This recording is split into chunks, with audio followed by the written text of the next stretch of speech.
Hello.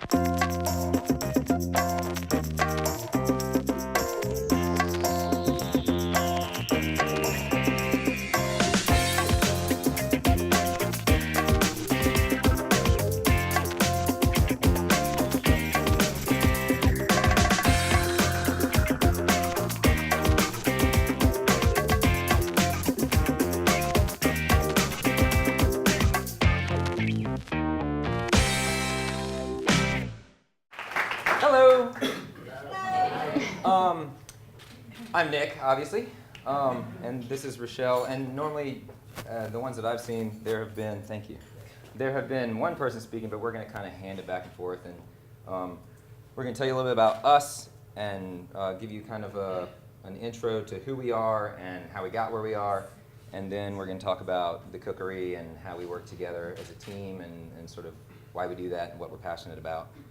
Did everybody get a name tag? Everybody write down something on your name tag? Okay, if you didn't, write something down on a piece of paper. We'll come back to that at the end. So, here we go. Crash course on me. Right?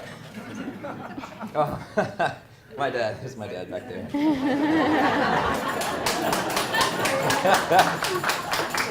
He's the guy that was taking the picture, leaving the child splitting wood on the iPhone. He knew what he was doing. So I was born in Durham, North Carolina in 1979 to Stephen Hawthorne right there and Hetty Johnson, my mother, who's right here. I grew up in Durham, and the picture you see at the top there is my actual graduation photo. It was taken on a Polaroid by one of the administrative staff of Central Carolina Community College Adult High School, which is a noble institution, and also, I assure you, at the time that I graduated from it, it was a high school for fuck-ups. As far as I know, I am the only person to hold the dubious honor of having been kicked out of French school twice. I'm sure that you all assumed that it was those intolerant Quakers, but I will assure you that in fact was not, and I was kind of a jackass. So after I graduated from high school, I spent, I went into working in restaurants and construction, and I've done that, both of those, all my life since then, off and on interspersed with the other things that I've done. But after high school, I decided not to go to college. High school hadn't worked out exactly well, and I couldn't come up with a good reason to go to college, except that all my friends were doing it, and that seemed like shit reason to do anything. So I told my parents' friends and everybody else, my friends' parents, they were all in college getting a degree, and I'd see them and they'd be, "Oh, what are you up to?" And I'd say, "Well, I'm figuring out what I'm going to do with my life." And I said that for like 3 years, as I was like working in restaurants and fairly unsuccessfully chasing women and, having a good time. But at the end of 3 years or thereabouts, I had this conversation with my dad that has defined a lot of my life since then. I was sitting with him and I was explaining to him that I felt like I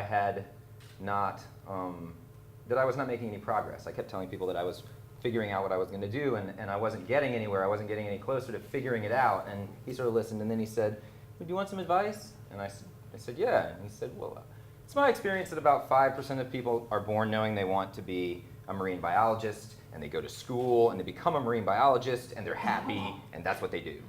And for most of us, that's not the way it works. So my suggestion would be look around, pick something interesting, and go do it.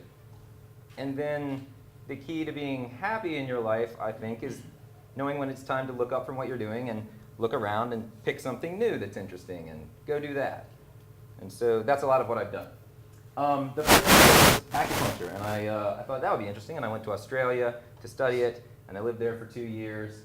And then I got kind of fed up with the school there, as is my way, and at the same time got an opportunity to go and live in India and work under, this is Dr. Ann. She's a French physician and acupuncturist working in rural India in a health clinic, and I got a chance to go work with her, so I did that. And then after living in rural India, where I was by probably 25 years, the youngest person out in the middle of nowhere for 2 years, I needed some something radically different. So a friend of mine and myself hatched a plan to sail to Cuba for Christmas, and obviously the way to do that is to buy a sailboat. So we bought a ratty old beat-up sailboat and sailed it around the islands for the season and fixed it up and took it up to Annapolis and sold it at the end of the year. That's that. After that, I came back to Durham and started Bull City Restoration with my mom. We focused in the neighborhood that I lived in. We would buy houses that were of historical significance, restore them and rent them out, or we would buy houses that were falling apart and make them livable again and rent them out. We have now 14 homes in and around the neighborhood where the Cookery is. We keep half of them at low-income levels because we didn't want to change the face of the neighborhood with what we were doing in more ways than making the quality of life better for people that live there. And then I got a job at a coffee shop in Chapel Hill when it opened, 3 Cups, in order to try and meet a girl. And I was successful.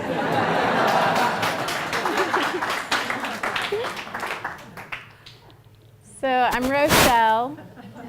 You all are going to figure out pretty quickly that Nick and I are very different. While Nick kind of lives life as, break the rules and ask for forgiveness later, I'm a lot more straight and narrow. It's really hard for me to be up here today. You all look really nice, but really scary.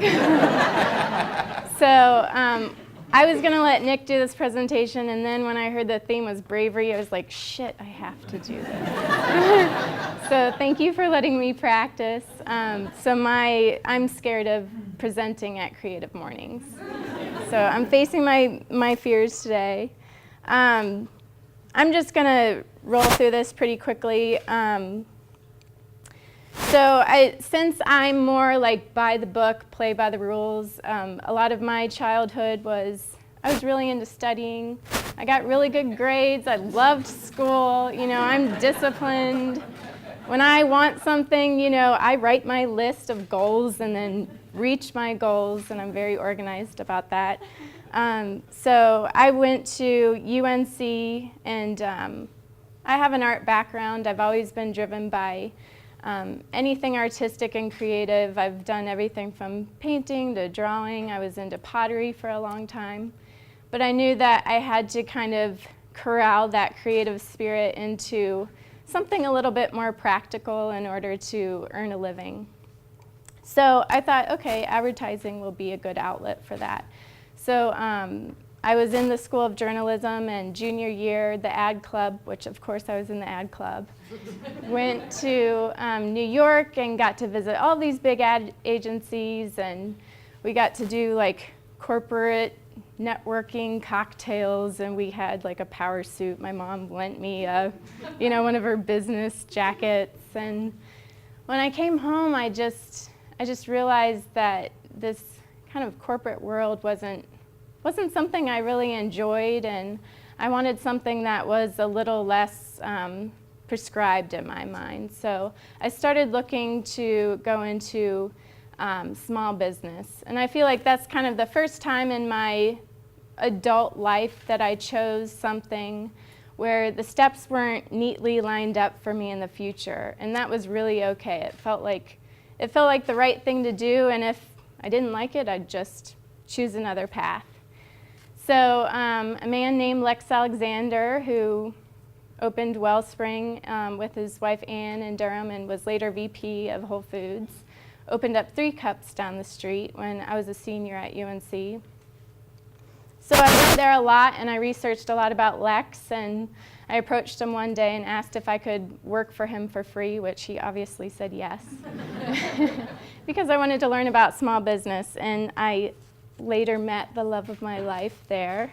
Fast forward a little bit more, Nick kind of wooed me to Durham. He's like, come to Durham, it's so cool, and I'll take you to all the cool spots. So I decided after UNC that I'd give Durham a try, and I worked with Cup of Joe Van Gogh right as they were transitioning from redoing their branding from Cup of Joe to Joe Van Gogh, and worked in their beginnings of their marketing department, which was a really fun first-time full-time job. But I soon discovered, I really wanted to be working on my own. So I was like, I don't have kids, I don't have any real financial responsibilities. Let's just give this a shot, and if I fail, I'll just, do something else. So with a $400 laptop and some design programs, I launched Row Design Studios and worked part-time as a barista. I'm a horrible barista, by the way. Worked at a flower shop just to make income, and slowly I started getting more clients. Some of my early ones were the Monty. You all may know Jeff Polish, who does the storytelling project. Courtney James of Urban Durham Realty hired me to do all of her branding and website. I worked for the Durham Chamber of Commerce. I worked with Loco Pops and developed their Loco Pints logo. So it was really fun, and I started to realize how much I liked being a part of the beginning stages when it was just a concept in somebody's head, and they were saying, I'm just going to risk it, and I'm going to try to move forward on this. And I got to be a part of that beginning. So that's my background, and we're going to launch into a few years later with our South America trip. So yeah, I successfully landed this fine lady and conned her into moving to Durham, and worked with my mom for a number of years building the rental business that she now runs, and then, as is also my way, burned myself out and needed to do something crazy. Well, it seemed like a good idea. So in February of 2009, I built this, I didn't build it, but I turned this 1988 Toyota 4Runner into an expedition vehicle with a little kitchen in the back and a refrigerator, and inside the back here there's a sleeping platform and, everything you would need to live in relative comfort. And I successfully conned Rochelle into driving from here to Buenos Aires, Argentina. We spent a year doing it. We did about 10,000 miles in the States. We went down through Baja, down through Central America. We sailed. In a minute, you're going to see a little video clip. We sailed from Panama to Colombia. The Darien Gap prevents you from driving through, so we shipped the truck around. And spent a year almost exactly getting down there, and then spent about 6 weeks in Argentina, in Buenos Aires, not living in the truck. I think we spent $200 on accommodation the entire year, so we were, you want to say anything? Yeah, just speaking about bravery, it's funny, for Nick, this wasn't a brave act. It was just something that was exciting and, was an adrenaline rush. For me, I was scared shitless. And as soon as I decided to do this, everybody came out of the woodwork telling me horror stories about this couple was on a beach in Honduras and they were murdered and blah, blah, blah. Like all this, crime statistics we were going through Mexico during the whole flu scare and, all this media hype. So the hardest thing to this trip was actually going. And then the trip itself was, one of the greatest experiences of my life. And I think it's just a great example of how, Nick is always telling me don't make decisions based out of fear. So this was a prime example. So this is a short clip. I just had to give you guys a flavor of just how spontaneous this trip was. We never knew where we were going to sleep each night. I had never really been camping before, and we were camping every night, most often like really desolate places. And Domino's with us the whole time. I love my dogs. Those are my babies. So. We were just pulled over by the Honduran police. And it's only because they thought the truck was cool and wanted to talk about the model and the suspension and where they've been in the U.S.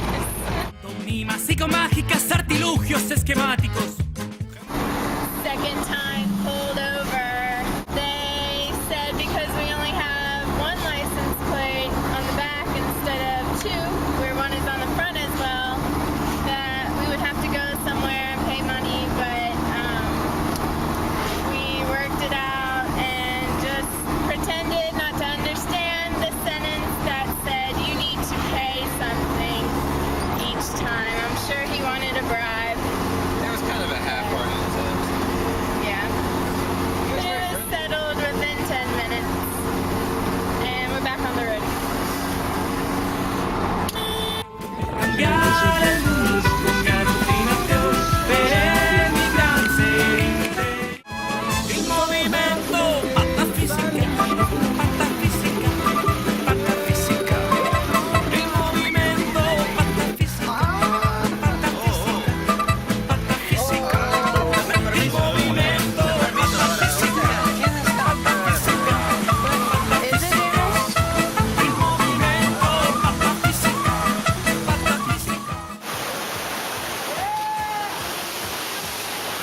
So we were all leaving, and Maggie dropped her flip-flop, and Nick drove in to save her, and then he lost his shorts, and now he can't find them, and he's buck naked in the waterfall. So get some good footage of that.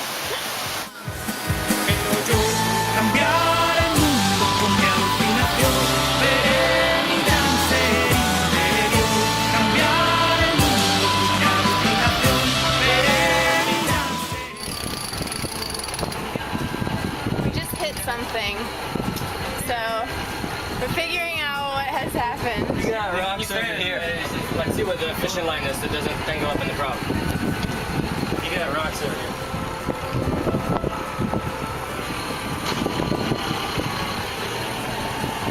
So much for GPS navigation, huh? Il movimento pata fisica, pata fisica, pata fisica. Il movimento pata fisica. Is that what it is? They hose it. Yeah. That's the vagine? Yeah, that's That's the crab vagine? vagine. The crab vagine. So you guys can look at ramblewriter.com. I started a website. Of course, I had to be doing something productive during the entire year while living in a truck. So I wrote a book that helps people navigate rambling the Americas. And we did all sorts of different videos and blog posts and a bunch of silly stuff. So, do you want to say really quickly what So that then- picture is? Yeah, so that's a picture of us, which is we're in Las Vegas, eloping, which is made somewhat ironic by the fact that we now own a venue where many people get married. But I proposed to Rochelle in Guatemala, and then we immediately, to my horror, started making spreadsheets and guest lists, and very organized. And then one day she said, maybe we should just elope to Vegas. And I was inside, like, jumping up and down, screaming, like, yes! And I tried to be, like, Calm. it was self-preservation, actually. I didn't want to be the one that her parents blamed. So I was like, well, why don't you think about it, honey? And if you feel that way in a few days, then I'll support you. Yeah, I couldn't bear the thought of coming from this really unstructured life for a year and then planning a wedding on top of just, we bought a house when we were in Colombia that I hadn't even seen before. I walked into it 2 weeks later and Nick was like, this is our house now, that we still haven't fixed up since we bought the Cookery. This was But a house in Durham. yeah, a house in Durham. Not in So there was just a lot to readjust to. tried. So we eloped. Fast forward, a couple years later, and there's the birth of the Cookery. The Cookery. So the Cookery is, it started out as just a commercial kitchen and production bakery. It's open 24 hours a day. It was, the idea behind the Cookery was that starting a food business is already an incredibly unreasonable decision. It's incredibly hard work. It's very difficult to make it into a profitable living. It's even more difficult to find the capital to start. And so the goal of the Cookery was to lower some of the barriers to entry for people with great products. We work with bakers, caterers, specialty foods manufacturers. We have people that make pickles and mustard and the donuts. Charcuterie. That's right, charcuterie right here. Some of our members are here. And the donuts that you're eating this morning were made by Lindsay Monuts. She started with us in the Cookery and now has her own shop downtown Durham. So the goal was, it was not to subsidize people so that they could build an unsustainable model based on having cheap kitchen space, but it was to give them a way to enter into the marketplace without the amount of risk that's required to sell a food product. Because, of course your friends and family are going to tell you that your whatever brownies, muffins are amazing and you should sell them, and everyone's mothers and friends tell them that, and that's not necessarily a gauge by which you want to invest $500,000 in building a production facility to make your muffins. So that was the goal. This is the space when we bought it. This was the Durham Food Co-op until 2008. They went out of business, and with my mom's help and the business that we built, all of the houses that we restored are right around this spot. And Rochelle and I live.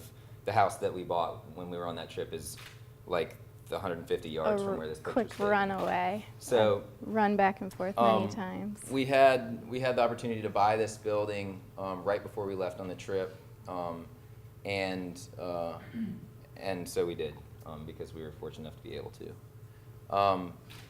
I'm a general contractor, and so I built the kitchen, and this is it. Go ahead. So it took us about a year to kind of ease into the incubator. We published a business planning workbook for our members. I offer marketing consultation, and it has taken a lot of tweaking. There isn't really anything like this the way that we're doing it, and so we've had to put a lot of systems in place and then adjust as needed. So once we kind of got settled into that, we knew we had to do something with the rest of the building. We had this large space that could be used for anything we wanted it to be. So that's what we kind of consider phase 2 of the front room, which we opened last year in September. So I just thought it would be interesting to show some of the construction process and the before and after pictures.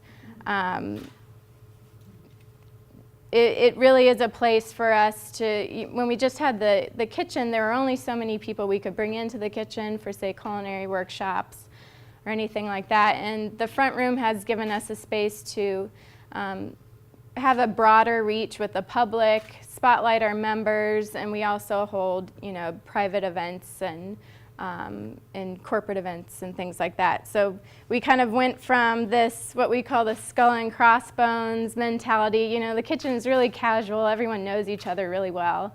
When you're under a lot of stress in the kitchen, you get to know people fairly well. And the front room is more of an elegant experience. All of our bartenders wear 20s era attire, so we have suit vests and suspenders and ties on the men, and cocktail dresses and 20s era jewelry that the women are wearing. So it gave us an opportunity to enter into the events area, which was a new world for us because we hadn't even planned a wedding before. But it's been really fun. So these are pictures of a rehearsal dinner we held. For our grand opening of the front room, we sectioned off West Chapel Hill Street and had all of our member food trucks come. It was a fundraiser for Durham Crisis Response Center. We had a band outside, and over 2,000 people came, which was really mind-blowing. We've really been noticing that every time we are, I'll hope for maybe 200 people at our events.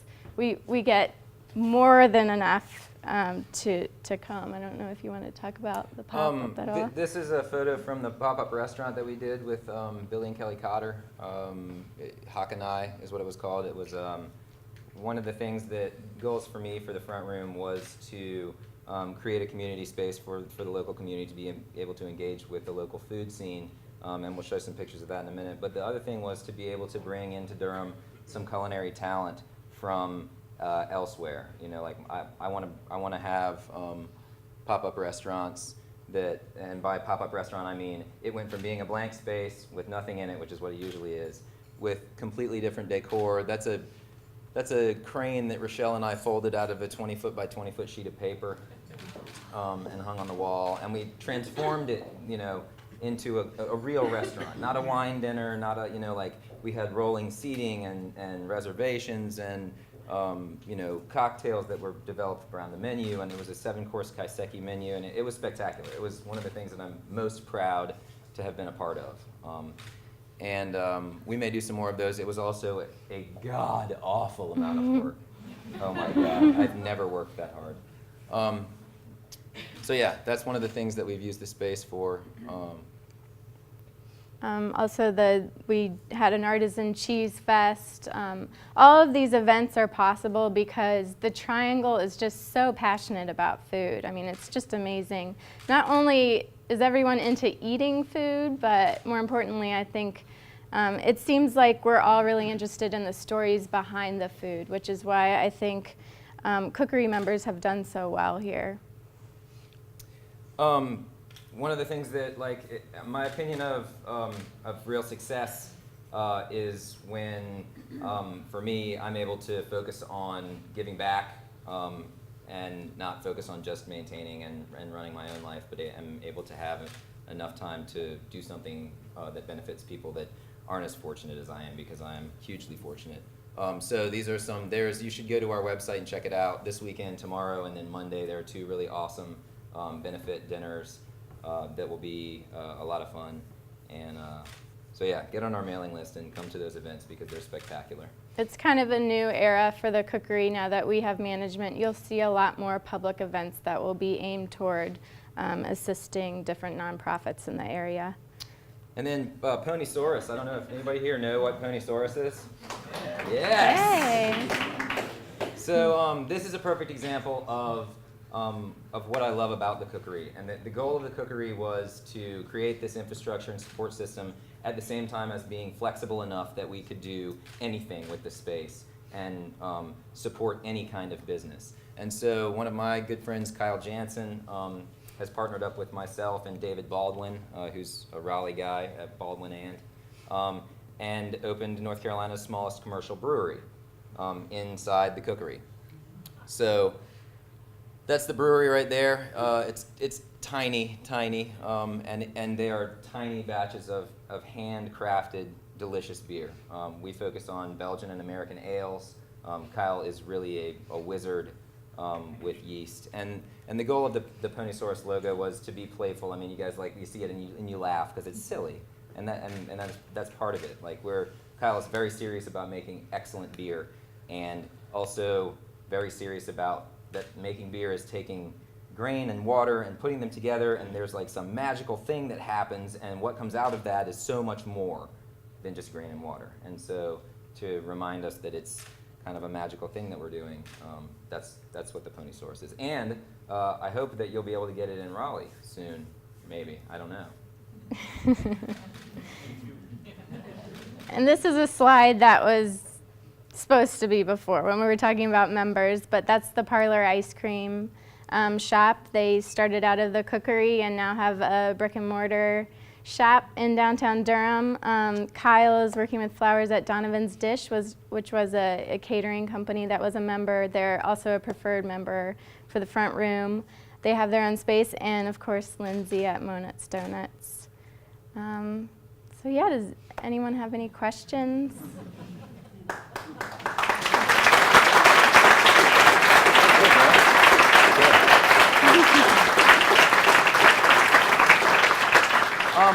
So, if there, I would love to sort of relate this to the theme, because we sort of talked about, like, the process of this presentation is very similar to the process of, like, most of how we operate as business partners and also being married. Like, I was like, we should do this. I should come in a firefighter outfit. It's about bravery. Who's braver than firefighters? And Rochelle was like, no, that's a stupid idea. Why don't you let me make something pretty? And so, but I was trying to figure out how to relate this to bravery, and so everybody wrote something on their name tag about what they're afraid of, and I wrote Freddy Krueger. Because when I was young, I was watching TV late at night, as I shouldn't have been, and I flipped onto this channel of this, and it was a girl in a prom dress being dragged through, like, blood stains behind her through the halls of a school, and I had no idea what was going on, and then it was a boiler room, and there was Freddy, and, like, I was, like, petrified of Freddy, and I didn't sleep for weeks. I would make my parents leave the door to the hall open with the light on out there, and I didn't want to fall asleep because I was sure he was going to get me. And after a while of this, I finally, like, became so enraged that I was so terrified of this, and I couldn't stand it anymore, and I, like, demanded from, like, the safety of my bunk bed, like, out loud to my room, like, Freddy, if you exist, you can come out right now and we're going to have it out. And, of course, he didn't appear, and I wasn't scared of Freddy anymore. And I think that, for me, bravery is only something that happens inside. I don't think that you can really look at someone else and say, like, I mean, I certainly see people doing things that look scary to me, but they might be really comfortable with it. You know, it might not be a challenge for some people to get up and talk in front of a room of people, or it might not be a challenge for some people to run into a burning building. They might be like, eh. So it's only, I think, us that really know when we're being brave, because being brave means that you're afraid of whatever you're doing, that you're actively feeling scared. If you're not scared, you're not being brave. So I would like to throw a challenge out to you all that whatever it is, I saw a few I want to exempt. Like if it's bees or snakes, maybe don't. But if it's something that you can safely go out and put yourself in relationship to in a way that makes you afraid and choose to be in that relationship to that thing, then I would challenge you guys to go out today and find some way to put yourself in that relationship with whatever it is that you're afraid of and stay there instead of withdrawing and see what happens, because it's pretty amazing. And if you have questions about us or anything, I'll stop talking. In the context of bravery, your story is amazing and fascinating. Has there ever been an event or a situation that others might constitute as or consider to be failure, or some sort of barrier that you encountered that you pushed through to get to where you are today? I mean, we've had ideas all of the time. I mean, we've had all sorts of ideas for our members, like, oh, maybe our members would like this such and such seminar, or maybe this system within the kitchen will work. I mean, we're coming up with ideas all the time, and we'll float things out there, and if there isn't that much of a response, we tweak as needed and go back at it again. But like, when you started the kitchen, I imagine there was a huge cost associated with it that There was probably scary. It's terrifying. Yes, that's Yes. what I mean. There's been a lot of sleepless nights. Correct, thank you. And like second guessing. Yes. And I mean, what Rochelle was saying is like we have had a million failed ideas. But we can't call it fail, or else we'll just Yeah, cry I in mean- a corner somewhere. I mean, Yeah, even I mean, it's the true. concept of the cookery really wasn't. I mean, we had a certain idea of what it was going to be, but we had no idea that it would be something so personal. I mean, launching a food business is a very personal thing. A lot of people are risking quitting their jobs. They have families to support. And so it takes a lot more than just plopping a kitchen down and saying, okay, have at it. I feel like we've learned the most from just other people in the industry as we've all, I mean, really just grown together. I mean, we're still very new. We're only 2 years old. Yeah. So how is it that you were not afraid of banks and mortgages? That's totally not true. I mean, I have spent a lot of time, like, feeling sick to my stomach and being awake late at night, like thinking, like, what the fuck have I done? Like, I have just, like, this whole thing is, like, made out of paper mache, and it's about to start raining, and the whole thing is just going to collapse on us, and everything is going to, fall apart, and that may still happen, right? I mean, I don't know. But, I think that I make the best decisions in my life when I don't make them out of that feeling. I think I'm like, awake at 3 o'clock in the morning and I'm like, all right, we should just scrap the whole thing and we'll just, Move. like change plans, and like I just try my best to sit through. I feel like we try our best to sit through those moments and experience them and, acknowledge them, and then, not make any big decisions until we've had a chance to, come to a better place, because I've never made a great decision out of that. Yeah. Mm-hmm. So you mentioned that you recently brought on management, and it's one thing to put your own well-being on the line, but then to be responsible for someone else's is something completely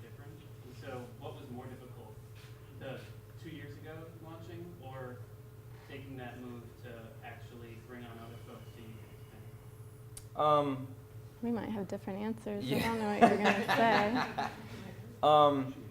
I think that it was harder 2 years ago for me, and I think that like I scrubbed the kitchen floors for the first 6 months at 5 o'clock in the morning every morning that we were like every day of the year, and I think that we have like tried so hard to do every single thing ourselves for so long that by the time we arrived at this idea that maybe we could like afford to have someone help us with something, you know, It was a roller coaster. I mean, but the roller coaster just was going like that. And it was a huge adjustment for me. I mean, for Nick, he just keeps trucking forward, but it's a lot easier now. And being able to attract such talented people, I mean, the general manager that we have is amazing. I mean, she has totally changed our lives, and she's only been with us for a couple months now. But being in that place where not every single thing every day is new, I mean, that's exciting. And looking back on it, you know, it was really fun.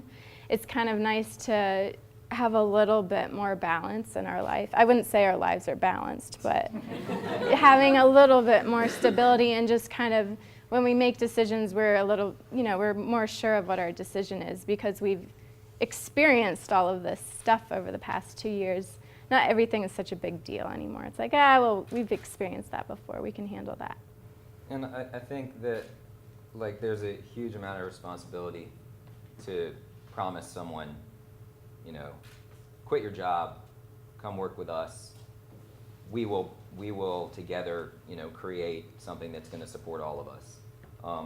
And I think that whether it was smart or not is not, like, it probably wasn't smart. But I think that we went so far over doing, like, working ourselves that It wasn't sustainable. like it was clear to me that it was going to be okay, and we were very honest with the folks that came on with us about, like, this is what we can commit to. I know that we will, whether it like bankrupts us, you will be here. You'll have a salary for a year. I promise you at least that, and I think it'll be okay after that. And we used my sister as a guinea pig. She was our first full-time employee. So she had a lot of comments like, this is really unprofessional, and you all fighting off. Okay, so we took note of those things too. How thick a book can you write on regulatory and building permit issues? Oh man. Building permits. I mean, like, not thick enough, but I mean, there's like, God, there's a lot to know. I certainly don't know it all. I'm not an expert. I learned a tremendous amount building our kitchen. I learned an even more tremendous amount building a space where people gather, because there's all these rules that don't have anything to do with housing. You know, it's all about like life safety and egress and all this stuff that was new to me at the time. So, it's one of the things that I love about it. It's been a huge learning experience, and now maybe if we build something else. Key issue for people who are coming in and don't know anything about it, because when they go off to build their own place. Yeah, and like Mo Nuts is a great example. When Rob and Lindsay first said, we're looking to move out and move into our own space, which is what we want all of our membership to do. At the same time that it's like, they're our best customers, and we build them up and send them out the door. I went with them and looked at the space and helped them with spreadsheets and costing and layout and set them up when, like, I was actually the general contractor on their project, just because I love them so much and I wanted to see them flourish. And that was really special for me, because I didn't do it for money. I just did it because I could, and I could help them and make sure that they would succeed. And now you got to eat their donuts this morning, so it's pretty cool. Mm-hmm. When you started this process, did you have to convince the city, county, state permitting process this was a good idea, or were they open to it from the very beginning? That's a great question. Everybody hear that? That's a great question. I brought this building before, when it was a Durham Food Co-op. It was run for 35 years by very noble-minded, not very business-savvy people who had a great vision for what they wanted to do. They didn't have a lot of funding. They didn't have great hygiene in the kitchen, the air kitchen. It was a wreck when we took it over. And I brought Jane Andrews, who's in charge of permitting for food businesses, and her boss into this space and said, here's what I want to do. And Jane Andrews, and I know her well now, I've dealt with her a whole lot and I love her, burst out laughing out loud, like belly laughing at me, and was like holding her clipboard, like covering her mouth, like, I'm sorry, just, you know. And I mean, I think they get approached a lot by people who have an idea or say they want to do something, and this was like, this doesn't exist in North Carolina. There's no rules for this. This doesn't, like, so she didn't know what to do, but she was very, very supportive. Durham has been wonderful to work with. The county health department does a great job of ensuring that, food safety guidelines are followed. And when she realized I was very serious about this, she called the state level rep and brought her in, and we all had meetings together. And she brought in all of the state level people and said, look, there's not guidelines for this. We're going to have to come up with something. We'll get back to you. And so they did, and I think much to Durham's benefit. How long did that whole process of getting up and running take? The idea for the cookery was conceived of in November of We were doing, 2010. we were working on logos that Thanksgiving. Right. for So the it would have been concept. 3 years ago now. We opened April, 2011, I think it said. 2011. So it was November 2010, the idea happened. We started construction on the beginning of January, and we opened in April. Did you have an inspiration or a model that you was the germ of the idea, or was this No, was out of the air? I just looked around and said, there's no kitchen space available unless you can afford it, and afford the whole kitchen.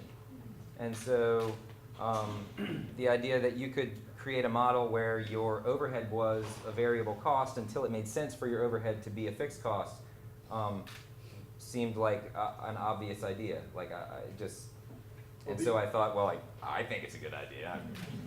I hope other people think it's a good idea. So the inverse of that, have you been approached by other people who have copied the model? No, some people have reached out to us, and I would love to help everybody do this, but I just don't have time, and we get so many inquiries about things like that at first I tried to be like, oh yeah, I'll dedicate a bunch of time to this, and then I realized that's probably not an effective use of my time. We talked about being a nonprofit and ultimately didn't, because we wanted to be agile and able to change, and so that we wouldn't ultimately go under, I hope. That's what I think it's a good benefit for what I call Partners Squared, is because Nick and I are family too, we can just make decisions like that. We're very unfiltered. I mean, I'll come up with an idea, Nick will be like, that's a terrible idea. And we just can banter back and forth and have our discussions.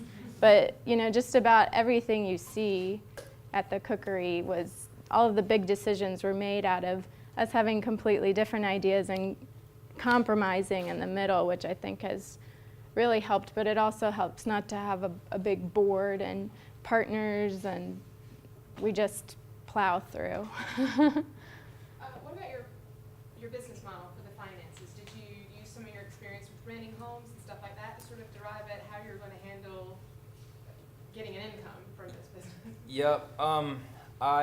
When my mom and I started Bull City Restoration, I was still working in restaurants at night and building during the day, and so I knew that I could kind of scrape by on, our expenses are not very much. We don't have a big our mortgage is very small, our bills are very low, and that's been our model since the beginning, was just keep our living expenses low enough that we can foster this business and don't have to use don't have to take an income from it of any substance that that will be financially damaging to the business.